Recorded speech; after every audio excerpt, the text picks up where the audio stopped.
Bien-aimés dans le Seigneur, Shalom. Shalom, shalom, je suis le frère José de Pondy. C'est à moi qu'il incombe la très lourde responsabilité de pouvoir nous communiquer la méditation de ce matin. Avant de m'acquitter de cette tâche, j'aimerais d'abord remercier son serviteur et fils, le pasteur Bienvenu Acacia Tamboué, qui a eu la bonté de me confier cette responsabilité. Et je vous remercie également vous qui daignez suivre ces quelques minutes et nous réunir tous ensemble au pied du Maître afin d'écouter le message de ce matin. Le message de ce matin est intitulé « Pourquoi m'appelez-vous Seigneur ?» Seigneur, et ne faites-vous pas ce que je dis. Pourquoi m'appelez-vous Seigneur, Seigneur, et ne faites-vous pas ce que je dis? Il est tiré du livre de Luc, chapitre 8, verset 46. Nous ajouterons à cela un autre groupe de versets qui est tiré du livre de Matthieu, au chapitre 23, du verset 1 au verset 5. Je lis au nom de Jésus. Alors Jésus, parlant à la foule et à ses disciples, dit: les scribes et les pharisiens sont assis dans la chaire de Moïse. Faites donc et observez tout ce qu'ils vous disent. Faites donc et observez tout ce qu'ils vous disent, mais n'agissez pas selon leurs œuvres. Car ils disent et ne font pas.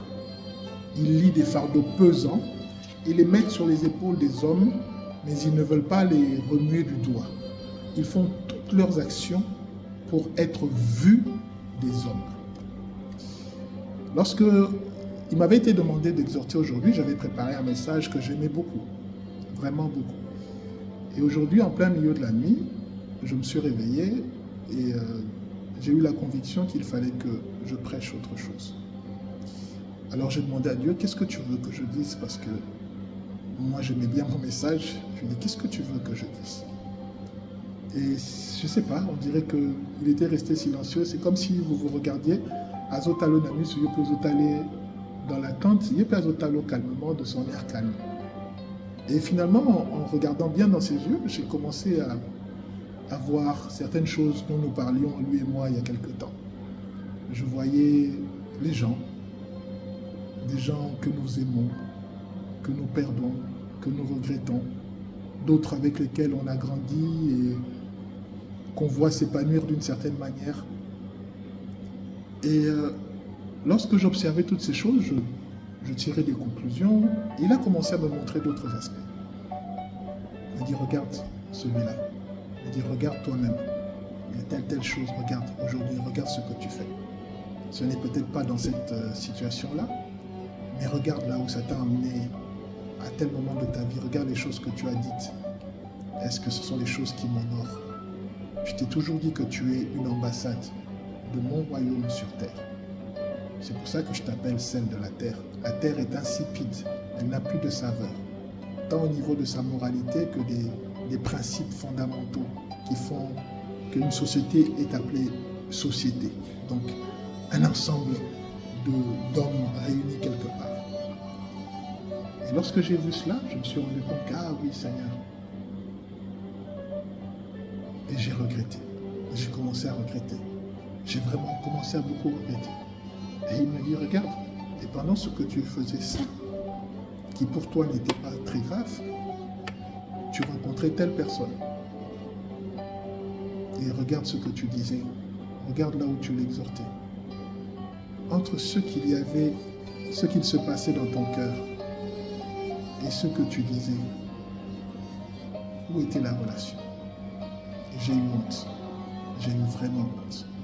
J'ai demandé pardon à Dieu. J'ai dit, Seigneur, mais lorsque je suis allé pour prêcher ta parole, lorsque j'allais exhorter telle personne, j'ai fait attention avant de commencer de faire ceci, ça. Mais tu vois, tu as fait le rite.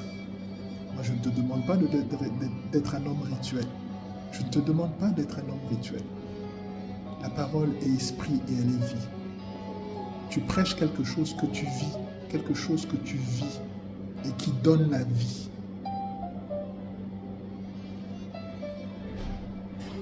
le fait d'être proche de moi, le fait d'être appelé serviteur de Dieu, d'être appelé berger, d'être appelé responsable, ne te donne pas un visa direct pour le ciel.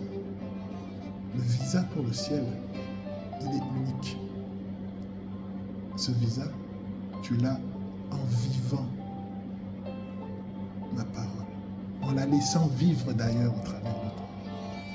Et pas juste en la mettant sur le bout de tes lèvres et afin que les gens voient que Aza m'a foutu à la mono. Et j'ai eu honte. J'ai commencé à réfléchir avec Dieu. Et il m'a dit,